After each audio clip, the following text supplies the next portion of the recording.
শুরু হয়ে গেল গাঙ্গের জামালপুরের কয়েকশো বছরের ঐতিহ্য হযরত শাহ কামাল রহমতুল্লাহ আলাইহি মাজার ঘিরে এই সেই দুর্মুট মেলা। তো চলো নেন পেছাল না পারে রান্না করে দেয় আর কই।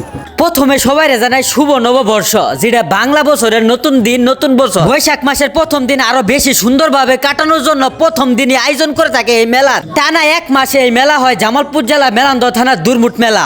আজকে প্রথম দিন উপলক্ষে তেমন দোকানপাট তেমন কোনো মানুষ হয়ে হারে নাই, তবে দুর্মুট চলাকালীন সবসময় মাঝখানে গেছি, জমজমাট মেলা পাইছি। কিন্তু এবার ফার্স্ট টাইম আমি প্রথম দিনে আসলাম, তেমন কোনো মানুষ নাই, তেমন কোনো দোকানপাট নাই। তবে কিছুদিন গেলে জাকজমট বা অনেক মানুষ হবে, কারণ আমাদের এই দুর্মুট মেলাটা শুধু আমাদের জামালপুরের ঐতিহ্য না, জামালপুরের গন্ডি পার হয়ে অন্য জেলাও চলে গেছে। অন্য জেলার মানুষরাও এই জায়গায় আসে এই মেলায় ঘুরতে, এই শুধু শাহ কামাল রহমতুল্লাহ আলাইহি মাজার জিয়ারত করার জন্য। কয়েক শত বছরের ঐতিহ্য জামালপুর জেলা মেলান্দ থানার দুর্মুটে চলছে এভাবে। আর আমি মনে করি আমাদের দুর্মুটে এই মেলা জামালপুর জেলা ঐতিহ্যবাহী অংশ মধ্যে পড়ে গেছে। বিভিন্ন জেলা থেকে মানুষরা আসছে এই জায়গায় ঘুরতে, আর এই মেলা সুন্দরভাবে সুষ্ঠুভাবে নিরাপত্তা দিচ্ছে প্রশাসনরা। যারা একবার আসছে এই মেলায় বারবার আসতে মন চায় তাদের। যারা জামালপুর জেলার সন্তান দূরে বা দূর প্রবাসে আছেন তারা দেখে খুব মিস করবেন। আজকের এই ভিডিওটা সবাই শেয়ার করে দিবেন, সবাই যেন দেখতে পা। আমাদের জামালপুর জেলার ঐতিহ্যবাহী বলে কথা। আর এখনো যারা ঘুরতে আসেন নাই বা জানেন না, আজকের এই ভিডিওটা শেয়ার করে দেন, সবাই যেন দেখে ঘুরবে রায় আমগরে জেলায়। আর এত সুন্দর একটা মেলার আয়োজন করা হয়েছে শুধুমাত্র হযরত শাহ কামাল রহমতুল্লাহ আলাইহি মাজার ঘিরে। কারা কারা এই মেলার জীবনে একবার হলো আইছিলেন, কারা কারা